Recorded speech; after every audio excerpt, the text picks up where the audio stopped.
Meus queridos irmãos e irmãs da Associação Assistencial Espírita Mestre de Amor, Ponta Grossa, Paraná, boa tarde.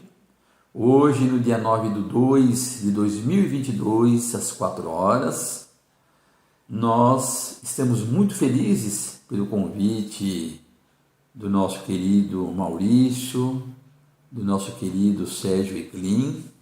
Desejo a vocês paz, luz e proteção. Hoje, de uma forma assim muito especial, nós gostaríamos de, sob a inspiração de Jesus, com as bênçãos dos mentores espirituais, fazermos uma reflexão, tanto para nós como aos nossos queridos ouvintes. Escolhemos esse livro maravilhoso desse espírito maravilhoso também, né? Amélia Rodrigues, Espírito, pela psicografia de Divaldo Pereira Franco, e o tema é E para todo sempre. É o último capítulo desse livro, ao qual, antes de nós iniciarmos, gostaríamos de convidar a todos para o copo com água, a garrafinha com água, e fazermos uma singela prece, fechando os nossos olhos, pedindo a Jesus que nos inspire, que os mentores espirituais desse projeto maravilhoso, Jesus, luz de nossas almas, possam as entidades amigas adentrar a cada lar, levando aquilo que tanto precisamos, fortalecendo os nossos ideais, amparando em nosso trabalho, e que a paz, que a proteção, que a luz se espalhe por todos os corações amigos que estão nos vendo, que estão nos ouvindo, ou aqueles que depois haverão de nos ouvir. Muita paz, muita luz, e vamos então ao nosso estudo e reflexão desse espírito maravilhoso, Amélia Augusta do Sacramento Rodrigues, que nasceu no ano de 1861 na fazenda Campos e desencarnou no ano de 1926 em Salvador, aos 65 anos de idade. Amélia Rodrigues, enquanto na Terra, foi uma grande educadora, foi escritora, foi teatróloga e poetisa brasileira. E no ano de 1969, trouxe a primeira obra espetacular, essa obra que traça momentos preciosos da vida do Cristo enquanto aqui na Terra, o livro intitulado Primícias do Reino. Se eu não me engano, né, através da psicografia de Divaldo, ela já nos brindou com 10 obras. Dentre elas, essa obra, então, intitulada Até o Fim dos Tempos. Dessa forma, nós haveremos de ler alguns trechos e fazer uma reflexão bem simples, bem humilde, mas temos a certeza que será de grande importância por todos nós. Amélia Rodrigues inicia falando sobre o grande amor que os discípulos tinham por nosso Senhor Jesus Cristo, e que de repente foram pegos de surpresa pela tragédia do Gólgota, pela crucificação, por tudo aquilo que nosso Senhor passou. Embora ela diz que eles sabiam o tipo de morte pelo qual Jesus havia dito. Tanto é que lá em João, capítulo 12, versículos 32 e 34, Jesus diz que quando ele for levantado da terra, atrairá para o seu coração toda a humanidade, todos aqueles que o amam, mostrando que, ao ser levantado da terra, com toda certeza seria a crucificação. Mas é claro que eles não entendiam como Jesus poderia se deixar martirizar daquela forma. Eles que, estando com o nosso Senhor, haviam presenciado tantos fenômenos, tantos milagres, se saíram da melhor forma possível quando era questionado por todos aqueles que se diziam superiores, e Jesus tranquilamente os respondiam: dai a César o que é de César e a Deus o que é de Deus. Cada enfrentamento, cada resposta que Jesus dava, eles ficavam felizes, se cercavam no Mestre. Quando Jesus caminhou sobre as águas, na multiplicação dos pães, na cura dos leprosos, quantas coisas eles haviam presenciado e não poderiam de forma nenhuma. Como o Senhor Deus Todo-Poderoso haveria de permitir que acontecesse o que aconteceu? E a Amélia Rodrigues narra, que eles ficaram surpresos porque alguns dias Jesus havia entrado triunfante em Jerusalém, sobre um burrinho, ao qual eles se espalhavam as flores, os galhos, domingo de Ramos, aplaudindo Cristo, querendo tocá-lo, agradecer por uma cura, pelo milagre. E logo depois, Jesus ele é preso, ele é condenado, Pilatos lava as mãos, oferece alguém que está preso, alguém que não correspondia às questões da época, e o povo escolhe Barrabás, o malfeitor, para ser liberto. Desculpe. Como é que podia ser? Deram a liberdade a Barrabás e prenderam Jesus, permitindo que ele seria crucificado. Jesus, o pacificador. Era uma coisa assim que os aterrorizou. Então todos eles foram para a casa de Simão Pedro, fugiram, fecharam as portas, porque eles estavam com muito medo dos fariseus, essas pessoas hediondas, como narra aqui Amélia Rodrigues, que eles causavam um grande horror, um grande temor, e incitava a turba multa. O que é a turba multa? É uma multidão em desordem, que, sendo dirigidas pelos judeus, poderiam eles tranquilamente fazer o que eles pediam: matar todos aqueles que estavam seguindo o meigo Rabi da Galileia. Mas, após o temor, após aquelas dúvidas, aquelas incertezas, haverá de chegar até eles, como narra Amélia Rodrigues, a notícia chegou-lhes como uma ode cantada ao longe, quase real, um poema lírico, destinado ao canto.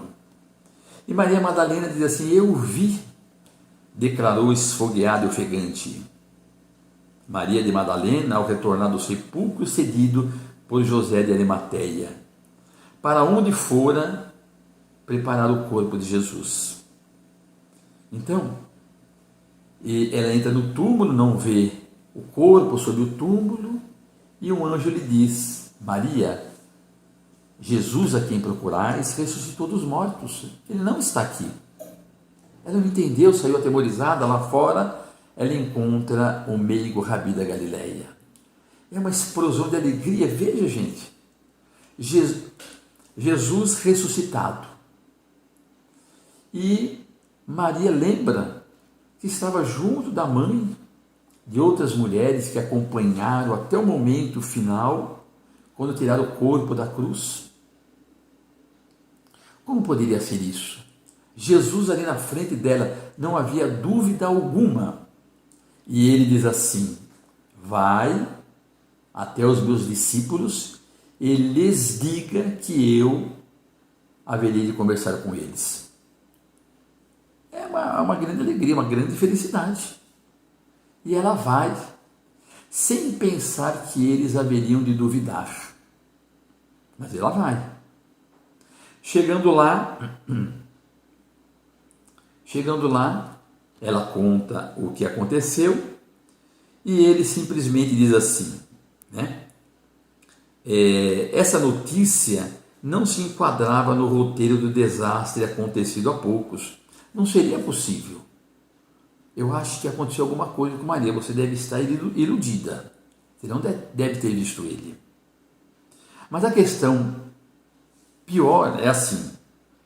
Ademais, a informação chegava-lhes por uma mulher não credenciada.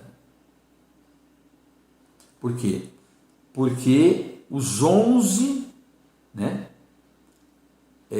ainda lembravam dos erros praticados por Maria Madalena. E todo mundo conhece a história, né? Pelo que realizou Maria de Madalena. Jesus a perdoou, Jesus a amou e pediu que eles fizessem o mesmo. Mas, no entanto, eles lembravam de tudo aquilo de ruim que Maria havia feito.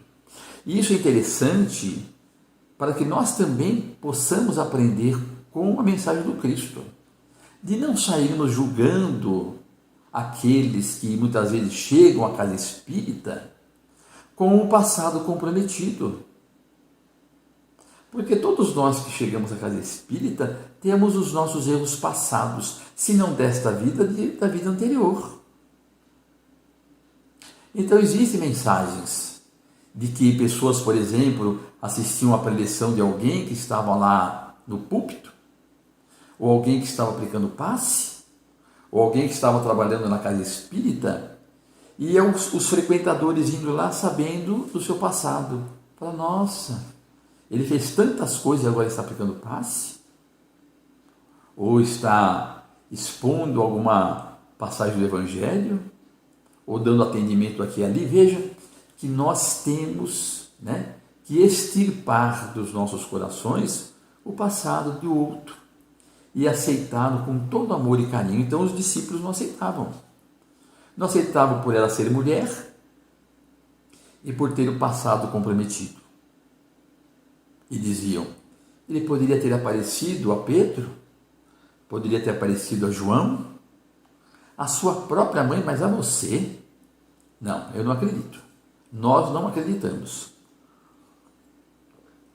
Pois bem, embora as dúvidas, as incertezas, né, ele vier ensinar o significado real do triunfo, que é a autossuperação que constitui a autoliberação de tudo. Apesar disso, o apego à forma, as garantias para o futuro, qual futuro? Predominam na economia social dos homens terrenos, dos homens terrestres. Ou seja, nós somos muito apegados ainda às coisas materiais. Nós ainda temos que evoluir muito, porque a mensagem do Cristo, ele veio ao mundo para dar testemunho de tudo aquilo que existe no código divino, mas nós somos muito apegados às coisas materiais, muito apegados. Nós vamos lembrar de Saulo. Saulo era a esperança do povo judaico, muito inteligente, era um doutor da lei. No primeiro momento, na primeira parte do livro Paulo Estevam, ele errou muito, mas vejo que em apenas uma existência ele renunciou ao nome, ele renunciou à sua riqueza, ele renunciou ao seu saber, renunciou à família, se impregnou de humildade, de amor e seguiu os passos do Cristo, com o nome de Paulo. Até o nome ele mudou. numa existência, em apenas uma existência, teve os seus equívocos, mas teve os seus acertos e se ascende às regiões sublimes. Então, Jesus, diz Amélia Rodrigues, veio dar testemunho, viver a total entrega a Deus. Não poderia então ser compreendido. Só a pouco e pouco, através dos tempos, é que vem sendo descoberto. Então, o que acontece? Nós gostaríamos de lembrar aqui que Jesus, ele é o governador da terra, isso nós sabemos. Jesus, ele nos recebeu com o seu amor, com o seu carinho, das mãos de Deus, porque nós viemos de um outro lugar, onde muito erramos, e Jesus afirmou que estaria conosco sempre, que das ovelhas que o Pai lhe confiou, nenhuma haveria de se perder. E é importante que se diga que Jesus, ele é antes de nós, ele é antes do planeta. Lá no livro A Caminho da Luz, no capítulo 1 de Emmanuel, na Gênese Planetária, há uma informação de que o planeta Terra tem 4,5 bilhões de anos. Mas Jesus é antes do planeta. Jesus é da esfera crística, junto com outros tantos espíritos crísticos. Então ele é antes de nós.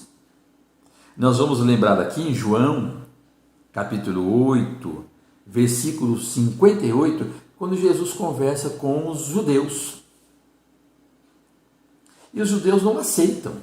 E Jesus diz assim: eu testifico de mim, porque eu e o Pai somos um. Se eu falo isso é porque é verdade. Eu venho da parte da verdade. Eu venho da parte de Deus. Mas vós não conheceis. Vocês dizem que tem por pai Abraão. Se vocês tivessem mesmo por pai Abraão, vocês me aceitariam. Porque Abraão, na sua glória, já viu, a minha vitória. E ficou muito feliz com a minha vitória. E eles começaram a rir. Disseram assim: mas você não tem nem 50 anos e você conheceu Abraão? Ele falou: sim, porque antes que Abraão fosse, eu sou. Aí pegaram em pedras para apedrejá-lo, porque é assim que acontece. Quando não se tem argumentos, há o desequilíbrio, a revolta. Então a gente parte para a agressividade verbal e também nas atitudes. Então eles pegaram em pedras e Jesus, como sabia que não tinha como argumentar, se esquivou e saiu para um outro lugar. Então nós vamos encontrar essa informação lá em João, capítulo 8, versículos 58. Lembrando que Abraão vivera 1800 anos antes do Cristo. Mas o que é 1800 anos antes do Cristo? No relógio do tempo, no relógio da vida. É eterno. Jesus é antes de todos nós. Então, o que é interessante é que, passado alguns dias, Jesus retorna para o meio dos discípulos. Então, Jesus diz assim: paz seja convosco. Por que duvidastes? Eu não vos disse que volveria ao terceiro dia? Eu não disse? Vocês não lembram que eu ressuscitei Lázaro, a filha de Jairo, a filha de Naim? Vocês não viram tantas coisas que nós realizamos e vocês duvidam ainda da minha palavra? Pois eu estou aqui, mostrando a todos vocês: exultai e porfiai pelos caminhos da esperança em uma boa nova sem fim. Olha que interessante, e sem fim. Por isso que esse livro aqui chama-se Até o Fim dos Tempos, e a mensagem é: e para todo o sempre. Que Jesus está lá conosco. Mas passado alguns minutos ele desapareceu. e a sala voltou ao silêncio de antes, nunca mais, porém, atemorizante, porque a partir daquele momento eles tiveram a certeza de que a vida continua, de que, apesar de tudo aquilo que fizeram com o mestre, ele volveu além do túmulo. E nós lembramos, no capítulo 17 de Mateus, no Monte Tabor, na Transfiguração, quando Jesus levou-os lá para cima, Pedro, João e Tiago, e que em altas horas materializou-se Moisés e Elias. Eles não sabiam o que era, mas pelas conversas, pelo diálogo, não se sabe o que foi falado. Tanto é que Simão Pedro diz assim: Senhor, bom que nós estejamos aqui, porque assim faremos uma tenda para você, para Moisés e para Elias. Logo depois uma luz os envolve, eles caem por terra, Jesus os toca e diz: vamos voltar. Então, já provando que existe a possibilidade da materialização, deles verem, deles enxergarem. E agora eles estão muito felizes pelo retorno de Jesus, mostrando que a vida continua, que esse foi o ensino derradeiro aos discípulos, aqueles que haveriam futuramente de entregar a própria vida por amor a Jesus. Mas Tomé não estava ali, como diz Amélia Rodrigues. Quando Tomé retornou, foi informado e recalcitrou: não posso crer, vocês estão delirando. Vocês não devem estar com a cabeça certinha, não. Alguma coisa está acontecendo errado. Imagina que Jesus, eu vi que ele morreu, foi crucificado, foi sepultado. Deus não fez nada por nós nem por ele, nos abandonou. E agora vocês estão dizendo que ele voltou? Isso é impossível. E eles então entreolharam-se, como diz a Amélia Rodrigues, Os irmãos entreolharam-se desencantados. Como nós vamos provar a ele? Não tem como provar a ele, No entanto, 8 dias depois, enquanto meditavam na mesma sala, com as paredes trancadas, olha que interessante, uma laje perfumada invadiu o recinto e uma claridade diamantina vestiu as sombras que ali pairavam com delicada luz, dentro da qual, esplendente e nobre, ele surgiu. A voz doce, profunda, penetrou os ouvidos dos 11 sobreviventes, que tremiam de emoção como se fosse uma balada envolvente de despertar que os enternecia. Jesus sabia das suas dúvidas, sabia das suas fraquezas, mas ele sabia também, como um bom professor, que os seus ensinamentos não seriam em vão, que a semente que ele havia jogado em cada coração haveria de brotar e se tornar uma árvore frondosa, poderosa, que haveria de enfrentar os maiores vendavais, como eles vão enfrentar. Nada mais haverá de atemorizar, eles se entregarão de corpo e alma por amor a Jesus, pelo grande carinho a Jesus. Mas estavam os 11 agora, Então ele chama Tomé e diz assim: Tomé, vem aqui. Você não estava aqui, Eu falei a vocês que eu voltava. E eu voltei e me apresentei aos seus amigos, aos meus discípulos, a todos vocês que eu amo. Mas você duvidou, não foi? Então vem aqui. Coloca o teu dedo aqui nas minhas chagas, nas minhas mãos, aqui onde teve a lança, nos meus pés. Pode vir, Tomé. Você vai ver que sou eu mesmo. E aí Tomé, atemorizante, foi e gritou: creio, eu agora creio, perdoai a minha incredulidade. Jesus olhou e disse: credes, Ele repostou suave, porque vistes. Bem-aventurado, porém, aquele que não viu e acreditou. O que nós gostaríamos aqui, gente, de lembrar, né, é que Jesus tem o poder de ler pensamentos. Mesmo na sua ausência, ninguém falou para Jesus.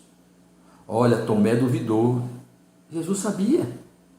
Como também, quando ele apareceu a Maria e depois voltou aos discípulos, você duvidou que ela estava falando? Pois eu estou aqui, ó. Porque Jesus sabia. Jesus está conosco, em espírito, mas de uma forma real. Jesus não está mais na cruz. Tiremos ele da cruz. Como há mais de 2000 anos, que ele seguiu com os primeiros cristãos, com os discípulos, acompanhando nos primeiros 300 anos de cristianismo puro, e está conosco até hoje. Basta que nós abramos os nossos corações, erguemos os nossos pensamentos e aceitemos. E todos aqueles espíritos puros lêem os nossos pensamentos.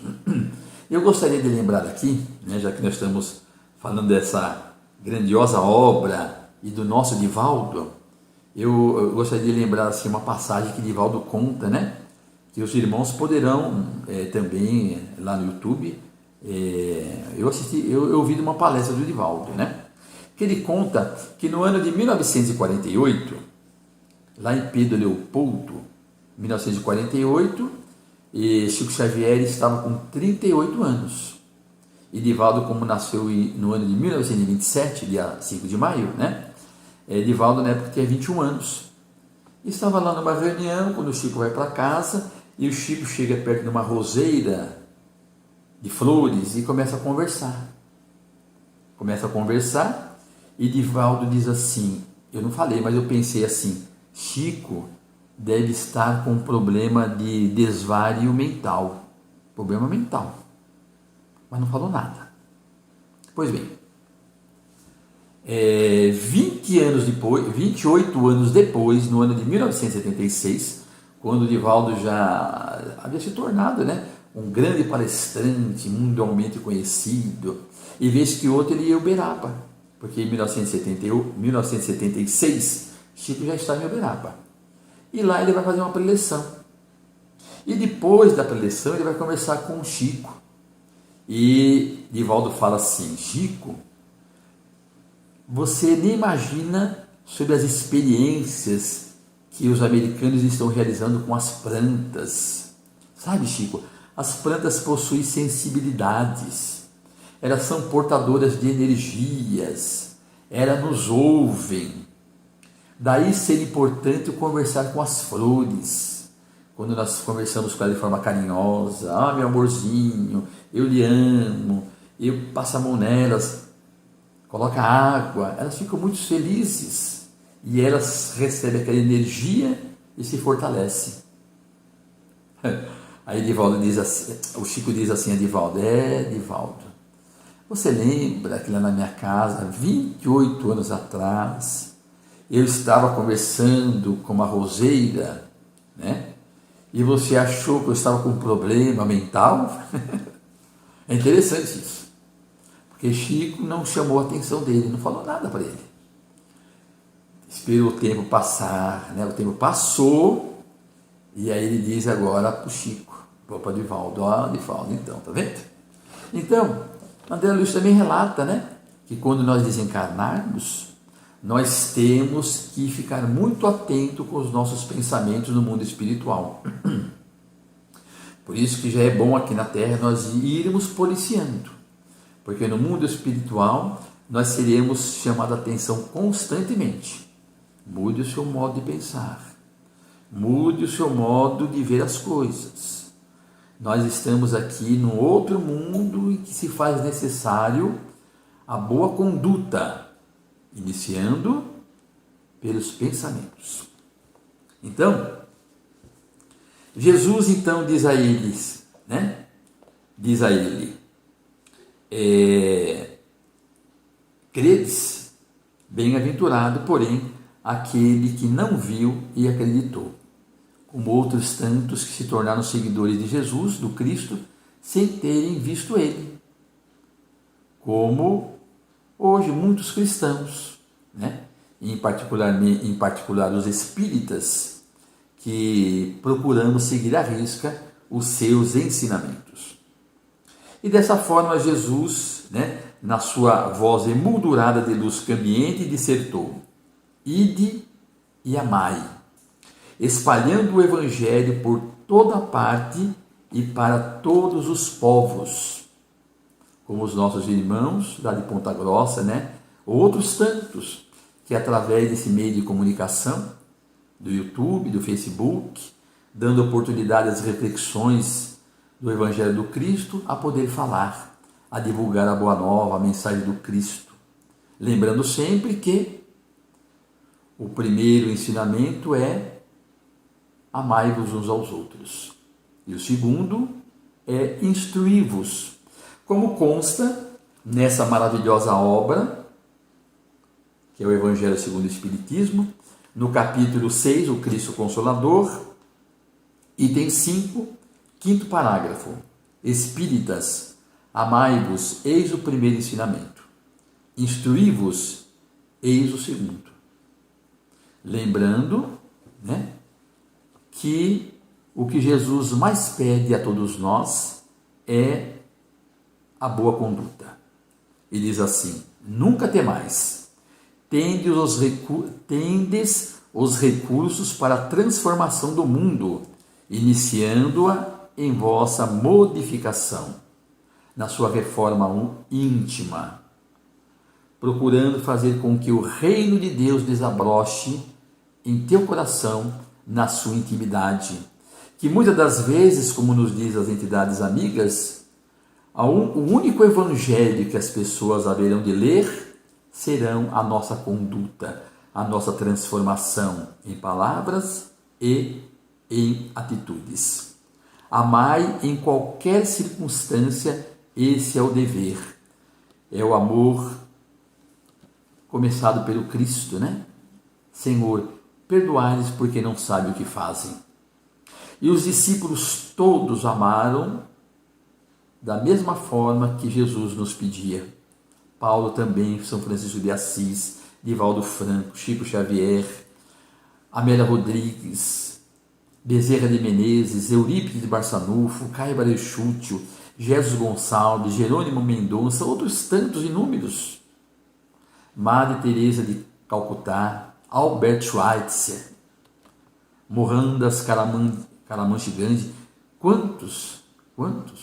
Mesmo Gandhi, que não era cristão, era hindu, mas também tinha um grande amor pelo seu próximo, pelo bem e pela retidão.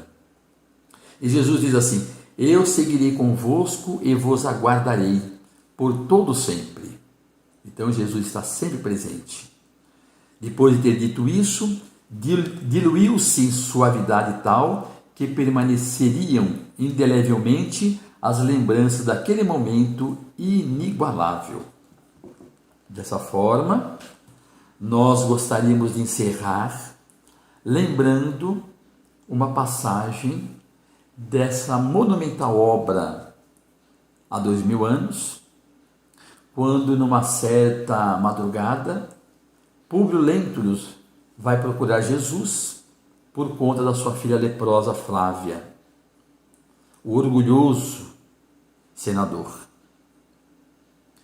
E então ele escolhe falar com Jesus pela madrugada para não ser visto por ninguém.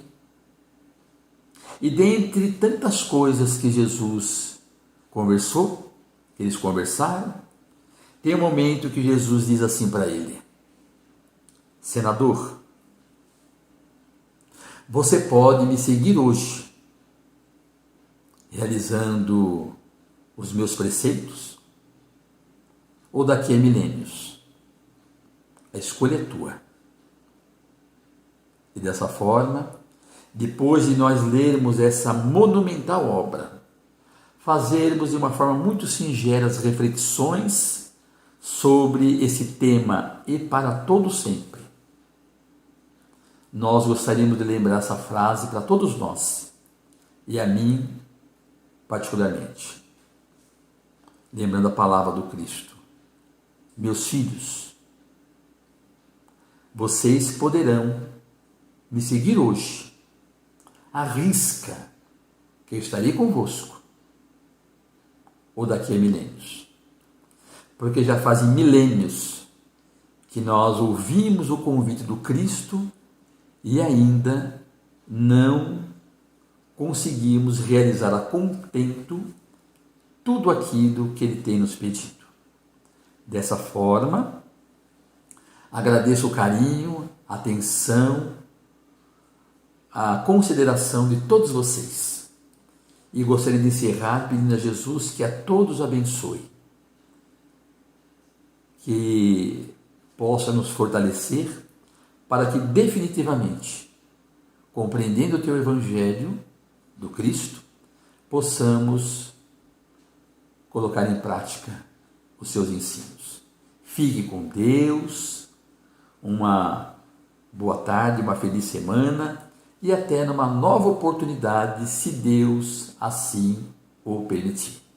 Muito obrigado, obrigado mesmo de coração.